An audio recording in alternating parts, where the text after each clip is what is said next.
اخبار الجامعه معاكم انتوا الاتنين ايه؟ احلى ايام في حياتي، بخلص المحاضره وبخرج مع اصحابي بروح اقعد على القهوه اليوم كله. السنه دي كلها جنب الجامعه كنت شغال في شركه تسويق عقاري، والحمد لله قررت افتح شركه ليا. يا ابني انبسط بحياتك شويه. شغل ايه في فتره الجامعه؟ بضيع 4 سنين من شبابي كده؟ لا طبعا، طالما مش هتاثر على جامعتك اشتغل. صعبان عليا.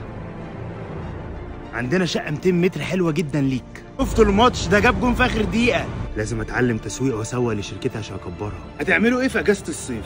انا عن نفسي هسافر الساحل. انا هستغل الوقت وهركز في شغل اكتر. مبروك عليكم التخرج. هتعملوا ايه بقى؟ هدور على شغل وابتدي ابني مستقبلي ان شاء الله. الحمد لله في 4 سنين الجامعه اشتغلت وكبرت شغلي وجبت عربيه وجبت بيت، فهتجوز بقى.